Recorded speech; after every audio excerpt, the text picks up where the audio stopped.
Tubahaye ikaze mu kiganiro umuco mu iterambere. Ndi Nyirabahire Marie Constantine. Nkuko mubimenyereye rero mu kiganiro umuco mu iterambere kenshi tugaruka ku ndangagaciro dusanga mu muco wacu nk'abanyarwanda dukwiriye gusigasira tukubaka iterambere rirambye rishingiye ku muco mu muryango nyarwanda. Buriya buri muryango wose aho uvukagera ugira umuco wubakiraho kugira ngo ubashe kuwuyobora nka moteri y'umuryango mu buzima bwabo bwa buri munsi. Rero igihugu cyacu kidafite umuco cyasigara cyangwa se cyatakara. Nta muco ntago mpamya ko twakubaka iterambere rirambye mu muryango nyarwanda. Simpamya ko n'igihugu cyacu cyagira iterambere rirambye, kuko burya utamenye yava ntamenye yajya, ushingira kuwuriwe ndetse no kubikugize ukaburushaho kubaka uwo uzaba we ejo n'ejo bundi hazaza. Rero uyu munsi nabateguriye itsinda ry'abanyeshuri bagannye ingoro z'igihugu z'umurage basuye kugira ngo tuganire nabo tumenye icyo bavomye mu muco. Aha rero mperereye ni ku ngoro yitiriwe Kant, ni imwe mu ngoro z'igihugu z'umurage zigeze ku 8. Ni ishami rimwe ribarizwa rero i Kigali, niryo uyu munsi nifuje ko tuganiriraho twifashishije itsinda ry'abanyeshuri bahasuye. Ntimujye kure y'inyakira amashusho zanyu tubane mu kiganiro. Turibukiranya ko iyi ari imwe mu ngoro z'umurage w'u Rwanda mu Rwanda zigera ku 8 zifite amazina atandukanye, zibarizwa ahatandukanye kubera ko zinamuritse ibitandukanye, nta n'imwe isa n'indi. Iyitiriwe Richard Kant ibarizwa i Nyarugenge mu karere ka Nyarugenge mu mujyi wa Kigali, imuritse amateka agaragaza u Rwanda mbere y'ubukoroni mu ngeri zitandukanye no mu gihe cy'ubukoroni bw'Abadage. Niryo murika ry'ingenzi dufite hano, nubwo dufite ibikururanda muri iyi minsi bitarimo gusurwa, ariko mu by'ukuri iri nini rihaboneka n'ayo mateka. Richard Kant ni muntu ki? Richard Kant yabaye rezida wa mbere w'Ubudage mu Rwanda mu 1907. Amaze kuba rezida wa mbere w'Ubudage w'u Rwanda, uwo muntu twamugereranya nka ambasaderi w'Ubudage mu Rwanda mu gihe cy'ubukoroni, nuko babitaga. Ahitamo aho gutura, atura i Kigali. Mu buryo bufatika cyane, noneho icyicaro bagishyira hano mwaje gusura. Iyi ikaba ari imwe mu nzu zubatswe muri icyo gihe, kuko baje kuhahindura icyicaro cy'ubutegetsi bw'Abadage mu Rwanda, bahubaka inzu nyinshi.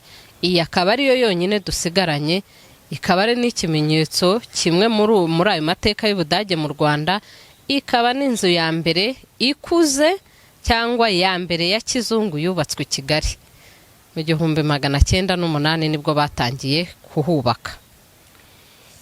Richard Kant nta bwari ubwa kabiri icyo gihe mu Rwanda. Bwa mbere yaje ari umushakashatsi uri gushaka isoko ya Nili, arayibona asubirayo, aza kugaruka. Yanabanje no gutura Ishangi. Hano yahatuye afite uwo murimo yarahawe n'igihugu cye. Sinzi, ndashaka twibukiranye cyangwa se mushobora kuba mubizi, ubukoroni ni iki? Mumfashe. Yego.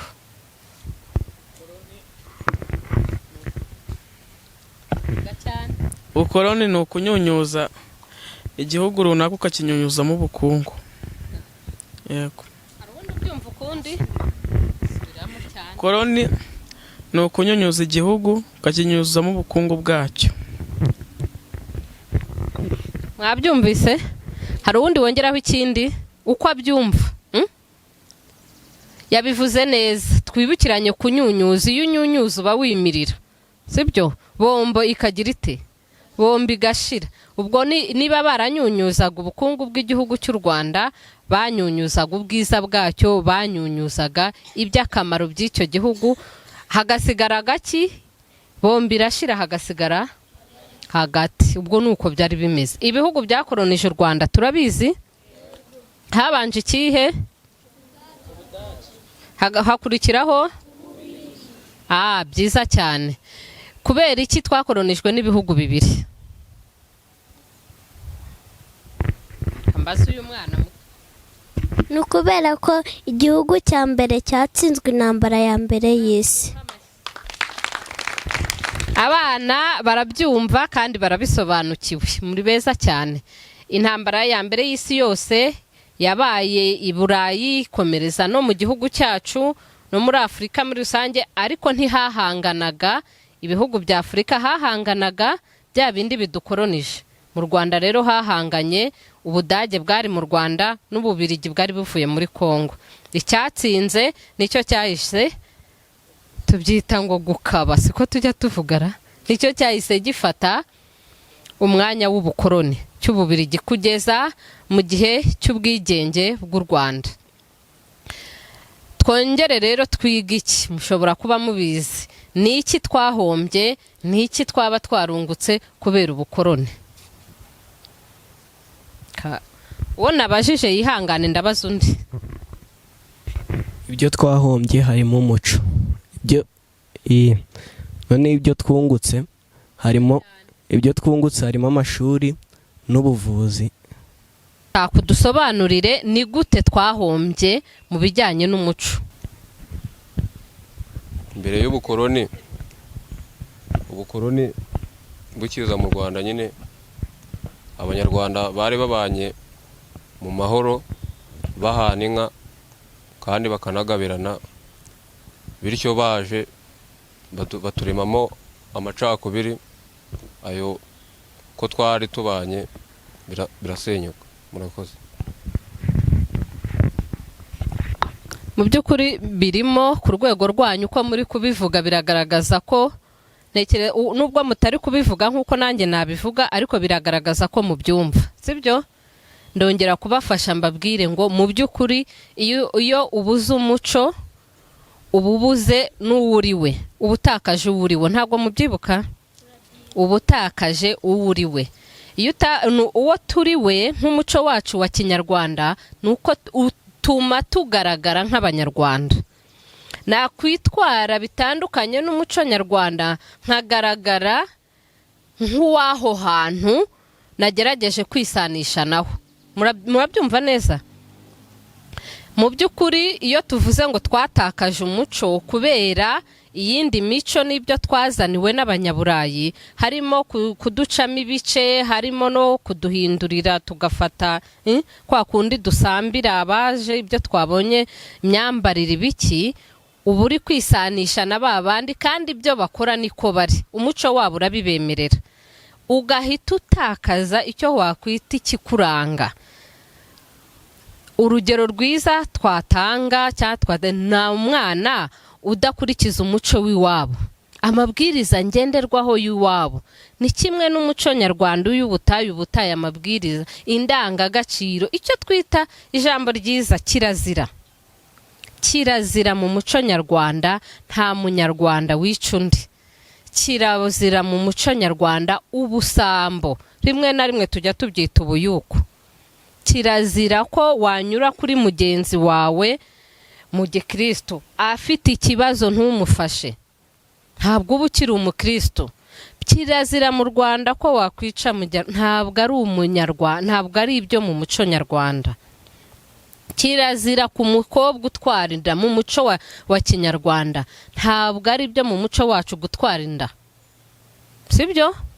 Iyo utwaye ubwo witwaye nk'umuzungu, bidafite icyo bitwaye kuva yatwaye inda. Ariko iwacu mu muco wacu si iby'i Rwanda, siko bavuga, ubwo nawe ntabwo uba ukiriwe. Icyo byadukozeho rero nicyo, nuko twasambiye turafata duhinduka abandi, hamwe tutanihatira kuvuga n'Ikinyarwanda, twibwira ko umuntu icyo twavuga ngo usobanutse n'uvuga Icyongereza cyiza cyane, maze wa wundi uvuga Ikinyarwanda cyiza cyane ni umuturage w'u Rwanda. Urumva ikibazo gihari? Mwaratakaye, ntago mukiri Abanyarwanda igihe mudashaka kuvuga Ikinyarwanda. Izo zikaba mu ngaruka z'ubukoroni, aho dutakaza abo turi bo. Ingaruka z'ubukoroni twatanze urugero na Jenoside. Ntabwo twirengagiza ko Abanyarwanda bagenzi bacu bagize uruhare rukomeye mu kwica Abatutsi. ariko se umuzi ni uwuhe? Umuzi ni iki? Ni ubukoroni bwazanye iki? Kudutandukanya, mu gihe mu muco wacu twari umwe, nta itandukaniro ririmo. Ni icyo ngicyo amateka aradufasha. Kubera icyo uyu munsi biraha, ni amateka mabi ariko adufasha kumenya uyu munsi, azanadufasha kugira ejo hazaza heza. Niyo mpamvu ingoro iba ifite umumaro cyane cyane ku bana nk'amwe, ku rubyiruko nk'amwe. Muzajya mubyiga mukabisobanukirwa, byajya kuza ukavuga uti ibi ni ubukoroni, sibyo? Nicyo bimaze. Hano ntabwo tuba tuje mwaryohewe yego kuko mwaje i Kigali mwariye n'amandazi, ariko mu by'ukuri babazanye ngo mwige. N'ikimenyimenyi bazabibabaza, ndabeshya? Mu buryo bumwe cyangwa ubundi, ndakubwiza ukuri muzahura nabyo kandi mwanasobanukiwe, sibyo? Nimubona rero dusigasira amateka, ni ukugira ngo tumenye uyu munsi kuki bimeze gutya, kuki bari kuvuga ibi ngibi, kuki rwose noneho mu Rwanda twihatira ko umwana yiga.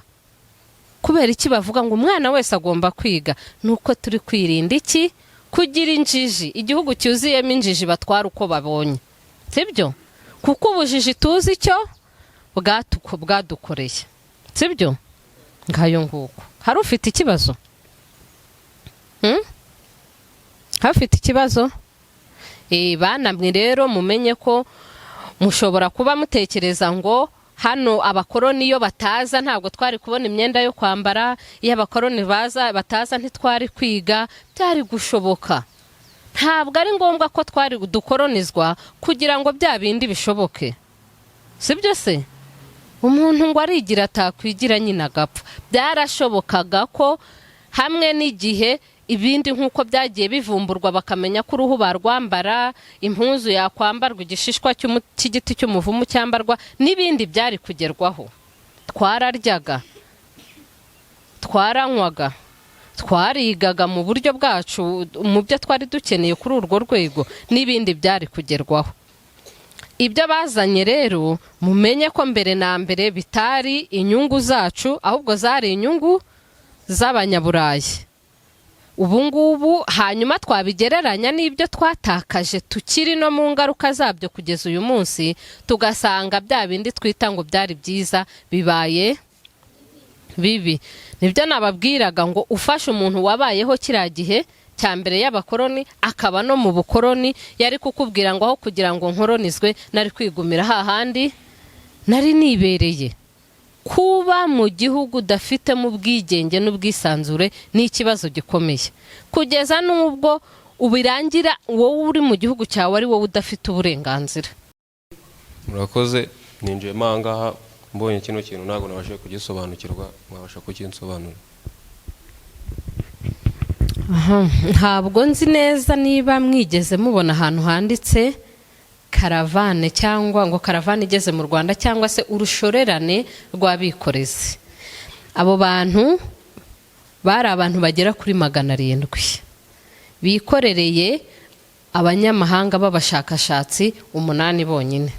Mu byo bari bikoreye ni ibiribwa, ni inkwi zo gucana, ni amazi, ni amatente yo kuraramo, ni udukoresho dutandukanye.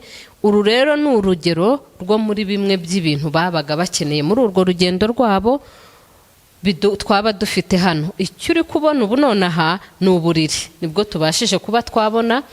Bashoboraga kuzinga bakikorera, bageraho kurara bakaburambura bakaryama. Ahangaha muri iri igunira harimo uburingiti, uburinzi uko babutwaraga. Hano utu dusanduku dutoya niho habaga harimo utundi tuntu ntekereza ko dushobora kuba iswime, dushobora kuba yenda akandi kantu k'ikiribwa kadasanzwe, ariko bakavuga ko byabaga byibura gapima ibiro 15. Ni bike mu byo tubasha kubona by'icyo gihe, usibye ubu ihema ntaryo dufite n'ibindi bintu byinshi. Urabona abantu bangana bara ya mbere y'isi yose mu Rwanda. Uru ni urugero rwa bimwe twabonye bigaragaza iyo ntambara koko yabereye mu Rwanda. nubwo itafashe uburemere bukomeye, yabereye mu gice kimwe tuzi cya Rubavu ku musozi wa Nengo, ariko yarahabaye.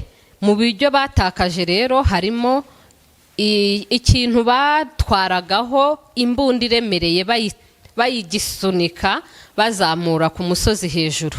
Aya ni amapine yacyo, akaba yarakuwe mu kiyaga cya Kivu. Uwo musozi uri hafi y'ikiyaga cya Kivu, bikaba rero ari bimwe mu bimenyetso by'iyo ntambara ya mbere y'isi yose mu Rwanda. Byatwawe n'igihugu cy'Ubudage. Abasirikare batsinzwe nibo baba batakaje, nibo babitaye. Hanyuma imibare iriho 1914 n'1917 ni icyo gihe cy'iyo ntambara ya mbere y'isi yose bigaragaza. Iyo umuntu agize amahirwe agira iki? Ibimenyetso bifatika, atari ukuvuga gusa. N'uwatubona ibirengesheho twabizana. Havugwa n'ubwato bwakoreshejwe, ariko ubwo bwato bavuga ko buri mu kigobe cya Musaho, ntabwo aho ngaho bwari bwabasha kugaragara ngo babukuremo. Byakabaye byiza ko nabwo bwaba buhari tukaba tububona tutari kuvuga gusa, ariko ifoto yabwo irahari, n'ibijyanye nabwo birahari, ariko bwo ntabwo twabashije kububona. Sinzi niba banabuzanye babugezeho, babugeze Gasozi, ari ikintu gifatika ku buryo twabimurika. Murabisobanukiwe? Witwa nde? Uratangira wibwira abadukurikiye, hanyuma mumbwire ko mwaje mwese gutembera aha ngaha muje gusura mu ngoro yitiriwe kandi mukaba mutangajwe n'iyi shusho muri kureba yo gusimbuka urukiramende. Ni iki mukuyemo nk'isomo cyangwa se bigishije iki iyi foto? Murakoze. Amazina yanjye nitwa Iranzi Mupenzi Flora. Tukaba twaturutse ku kigo cyitwa GS Rukozo mu karere ka Rulindo. Hanyuma rero ngarutse ku kibazo warumbajije, ni ibintu bitangaje bitewe n'ibyo twasomye bivuga kuri iyi foto. Mu by'ukuri ni ibintu bitangaje kumva hari umuntu wasimbutse metero zirenga 2, kandi bigaragaza ko nyine Abanyarwanda hari ikintu kinini dushoboye, ariko kubera kwitinya abakoloni baraje baradukoloniza, turabyemera, atari kuvuga ko ntacyo dushoboye. Icyumba muri rusange kirabafasha iki nk'abantu baje gusura ndetse bagatembera, ariko nkaba mbona mufite amatsiko? Iyo foto ikwigishije iki? Nitwa Byishimo Regis. Iyi foto ikintu dufashije ni ugukora ibikoresho byacu tubikuye mu mivumu, mu mabuye, dukoresheje umuriro tugakora ibyuma. Nibaza ibintu byinshi iyo ngeze kuri iyi foto, muri kino cyumba by'umwihariko kirimo ibikoresho bitandukanye byo hambere Abanyarwanda bahangaga nk'abana, nk'uko bavuze ko ari byo bize. Ati twize ko umuntu ashobora kwigira agendeye ku byo abonye ahangaha abantu bakoraga. Mwibaze ko aya mateka ari amateka imyaka 100 ishize, kuko iyi nzu yubatswe mu 1908 gutyo kuzamura na 10. Mwibaze igihe cy'ubukoloni bw'Abadage buri hano. Ibi ni ibintu byakorwaga mbere. Ubucuzi, ngira ngo murabona ibikoresho, ibyuma byabaga bikoreshejwe mu buryo bwo kubazwa. Murabona ahangaha ko bari kubazanaho ubwato. Ni gute umuntu atekereza ko ndafata igiti nkagicukura, nkagishyira mu mazi, nkicaramo, hanyuma simbashe kuba nateberera muri ya mazi? Iyo si fizike, bya bindi twiga uyu munsi. Fizike harya mu Kinyarwanda niba ari ibiyega ntago mbyibuka, ariko twarabyize ibyo bintu. Uburemere mu giti bw'abantu burajya mu mazi, ntibumanuke hasi ngo butebere. Ubwo bwenge babukuraga hehe? Nta muzungu bari bahuye nabo. Aba bantu iyo umuntu abaho umwanya wo gutekereza bari gukora ibintu byinshi. Ndafata igiti cyangwa se ndafata ibuye, nindangiza ndihonde, nkoreshe umuriro, kuko ahangaha turabona ko ari uburyo bwo kuvuba, kugeza ubwo ndi bukuremo icyuma kirabyivukamo nk'umuhoro.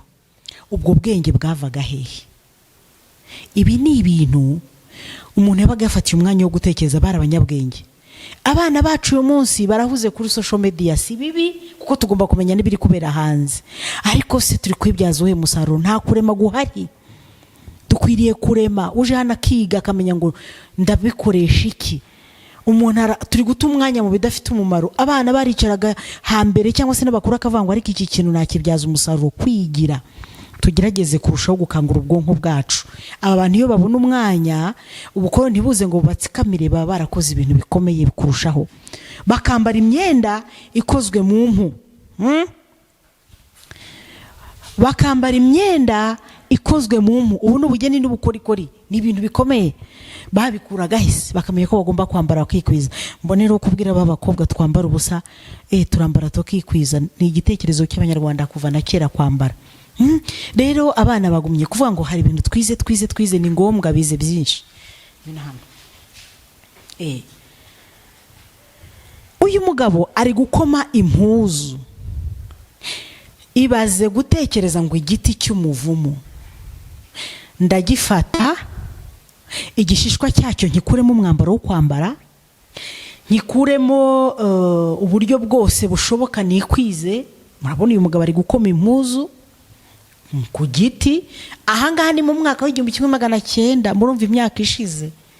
Undi uyu nguyu ari kubumba, nizo nkono batekagamo. Ariko uyu munsi n'umwana ushaka kumubwira ngo uyu nkono urayizi, ati si twa tuntu bakoresha baragura cyangwa ati ibyo bintu ntago mbizi. Hari ibintu dukwiriye kumenya by'abatubanjirije, tukabyubakiraho dutekereza gukora ibindi byiza. Ubu ngubu hari nk'umuntu wakora uruganda rw'ibintu bimeze nk'ibi mu buryo bw'iterambere, ariko bitatakaje umwimerere wo kuba ari ibinyarwanda. Wakora imyenda made in Rwanda, bagakora imyenda ikitwa ko ari imyenda yo mu Rwanda, bidatakaje umwimerere w'ubunyarwanda. Kandi mu gihe cy'uyu munsi turi, aba bantu iyo umuntu abaha umwanya bari gutekereza bakora ibintu byinshi. Rero abana iyo baje kwiga gutya, hari ibintu bahakura nk'ubumenyi, ubwenge bugakanguka, bagatekereza icyo gukora. Ngayo nguko amasahani ngira ngo mwayabonye, arizo mbehe byose ngira ngo mwabibonye. Noneho byagera ibikoresho by'uruhimbi. Uruhimbi buriya umuco buriya, hari abantu babona ibikoresho tuvuga mu muco bikagarukira ku ishusho y'umuco bari kubona cyangwa se igikoresho bavuga, ariko nyuma y'icyo gikoresho hari ubuhe busobanuro, arizo za ndangagaciro tuvuga. Uruhimbi rubumbatiye indangagaciro nyinshi dusanga mu muco wacu nk'Abanyarwanda, kuko harimo kubaha. Turarwubaha uruhimbi, rufite icyo rusobanuye. Ruriho ibikoresho by'amata, harimo ibisabo bisobanuye, hari ibisanyo bifitanye n'umukobwa mu muco wacu nk'Abanyarwanda. Amata afite icyo asobanuye mu bijyanye n'ubuzima bw'umukobwa. Urumva, nyuma y'ibikoresho uko tubibona gutya nk'amaso, hari izindi ndangagaciro biba bibumbatiye, aribwo bwa bwenge tuvuga bwo mu bw'ibihishwe mu bigaragara. Twebwe tubibona nk'ibikoresho, ariko hanyuma y'uko hari ibikoresho bibumbatiye iki? N'iza ndangagaciro zitugize, zituma tubabo tugomba kubabo. Rero abana bose iyo baje kwiga, ndetse n'abandi bantu baza bagana ingoro z'igihugu z'umurage, ndetse n'ahandi hari ibikoresho nk'ibi ngibi cyangwa se n'ibindi byose bigaruka ku mateka, nta kindi ni ukubaka umuntu dushingiye ku byahise, ndetse tukarushaho kugira ngo umuntu azabe umuntu nyamuntu ejo hazaza he. Dukomeze dusure Kigali na hano birasobanutse neza. Byasobanuye icyo gihe kwari ukubera ubwo butaka babonye buri bugari nyine, aribwo umusozi wa Kigali. Ibyo bikureho urujijo rw'abavuga ko Richard Kandt iki gihe batazi amateka, batayasobanukiwe, ariko byaba byiza bakatugeraho babasha kumenya ukuri nyakuri. Ese Richard Kandt yari kuvuga Kigali izina ry'ikinyarwanda akabasha no kurisobanura gutya ku mpamvu ya kandi ari Umudage? Ntabwo bishoboka. Yasanze Kigali ihari nka Kigali, nk'izina Kigali bigaragaza ko iri zina yarihawe mu kinyejana cya 17 n'umwami Kirima wa mbere Rugwe, ntabwo ari Kandt. Ikindi kivugwa, niwe washinze Kigali. Ese mwe murumvikana ishingwa ite kandi hari hahari? Wabaye umurwa remezo w'igihugu cyacu, yabaye amahitamo y'inteko yahisemo y'u Rwanda y'icyo gihe mu 1966 Kigali nk'umurwa mukuru w'u Rwanda. hari ahantu kandi Kigali hadasanzwe mu mateka y'u Rwanda. Iyo mpamvu ntabwo ari Richard Kandt. Dukuyeho iki? Urujijo. Ndi umwarimu wigisha amateka muri GS Rukozo, nkaba mfite na karabu yitwa umuco n'amateka naje gushinga maze kubona ko umuco uri kugenda utakara mu bana bakiri batoya. Nahise mfata icyo cyemezo cyo gushinga iyo karabu kugira ngo igifasha abana bakiri batoya gusigasira umuco nyarwanda. Tumaze igihe kinini tubitekereza kuba twasura iyi ngoro yitiriwe Richard Kandt, kubera ko hari amateka amwe n'amwe nanjye ntari nsobanukiwe. Nifuza ko rero nazazana n'abana kugira ngo basobanurirwe byimbitse. Murakoze. Ni ibiki muhungukiye nkamwe nk'abarezi baje baherekeje uru rubyiruko? Hano twahungukiye byinshi. Ubusanzwe mu yandi masomo bajya bagira amalaboratwari bajya kureberamo ibyo bize ku buryo bahuza ibyo bize mu bitabo ndetse bakaba bajya no kubireba koko. Ubu nanjye iyi ngiyi nayifashe nka laboratwari yajya idufasha mu mateka, ndetse kandi n'abana byabashimishije. Hari ibyo bajyaga bambaza nkabura ibisubizo, ariko ntabwo nzongera kubura ibisubizo mbaha. Murakoze. Amazina yanjye nitwa Nahayonabo Valerie. Mu by'ukuri tuza ahangaha twazanye n'abana bagera kuri 54 baje bahagarariye abandi bana baturutse muri groupe scolaire ya Rukozo. Ngewe naje nyoboye iyi delegation, ndi umuyobozi wungirije ushinzwe amasomo. Ubwo mu by'ukuri dutekereza kuzana abana muri iki kigo, twifuzaga ko babona amateka yaranze igihugu cyacu, ariko by'umwihariko ibyo bumva mu bitabo, ibyo bigishwa babashe kubibona babireba n'amaso yabo ndetse banasobanukirwe kurushaho.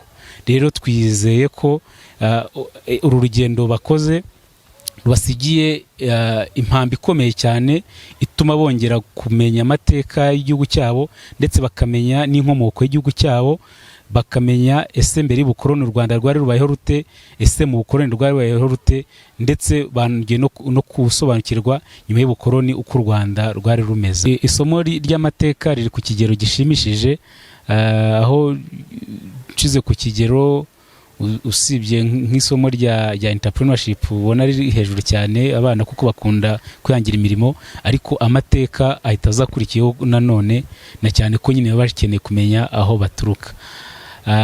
Mu by'ukuri rero ku bijyanye n'isomo n'impamvu rikomeza gutera imbere, nuko n'umwarimu wabo aba yagerageje gushaka icyatuma abana barushaho gusobanukirwa.